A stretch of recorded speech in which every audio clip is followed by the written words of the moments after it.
bluebells. The child is buried near the hill where bluebells grow. It was smaller than my palm. The day hung still with yellow light. I do remember. Not quite sun, and a mist hovered without moisture. I squatted, knowing only in that moment, the change coming with the pain. There was no one I could tell. You were off, dear Petrov, somewhere on the continent. I felt my body empty out at the base of that hill, bluebells swaying as if dancing. I thought about swallowing it, putting it back, letting it reconsider. Instead, I did the common thing, dug a hole with my shoe heel, fit the child in, covering over with dirt and grass, pebbles, kneeling, watching, the place where it lay, staying till the light waned, alone. Going back to the house, I boiled the tea water, tried eating crusts, spitting them onto a plate, wondering what you would say when you finally returned, if you would empty out too, or just continue to be a man. Dead. What brought us to this place, dear Petrov? My complaints bounce off of the deaf ears of the mountain, always hovering. We could have chosen a meadow dotted with flowers, or a place near the sea, watching the waves rolling in, a cave, the mouth of the peninsula. We could have chosen the land of the dead. We live dead, despite the difference in name. Dead is born when beauty goes unnoticed. Dead is when the rocks no longer hold to moss or dirt, their shiny compliance. It pushes them down the mountainside, tumbling, into the path of carts and horses, rocks to be sidestepped when out for a brief walk, death to be sidestepped. And how tiresome a house can become, so much silence, filth. I sing, and the walls don't notice. I scream, no notice. The house fills up with so much dirt and silence, while you are away, always away, someplace.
The scarf.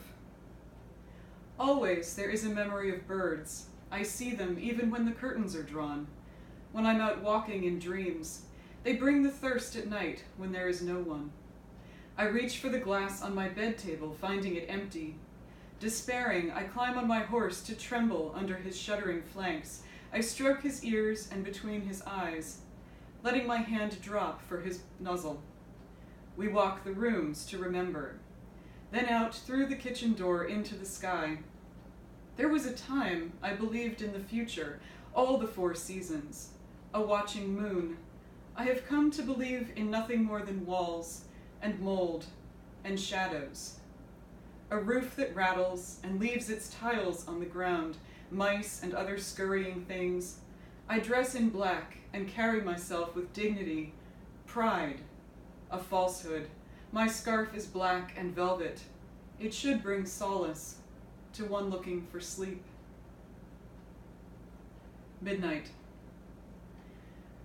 We circle the room. The clock on the mantel chimes midnight. My horse whinnies, tired of walking in tight spaces, I suspect, anxious for his rest.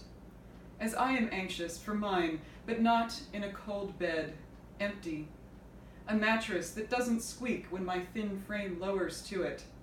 Just one more, I whisper into my horse's ear. It flickers like the candle on the table in a slight breeze. I brush his hairs with a fingertip. Dear Petrov, you are long past the time you promised. When the lime trees turned to gold, now vanished, they are ash on the ground. Stick arms taunting me, I lower my eyes to evade them. Pull my hat veil further down my face. It will be a long time before the first buds, before nature again tucks into the meadow, before birds come back like schools of fish. Am I to spend each winter in this silent place, rooms that shudder upon my entry, only to be pitied? Is this what you see for my life, dear Petrov? Or am I a victim of my own desires?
Painting. Today I saw a man painting a picture near the river. He didn't mind that I watched over his shoulder from a short distance.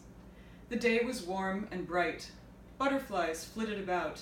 He said he was glad for the company. I watched him put the most glorious color on top of others, pink on yellow on red. His river frothed like thick blue icing.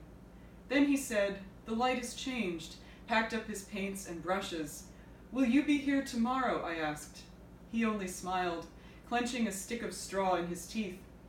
Finally he said, "God willing."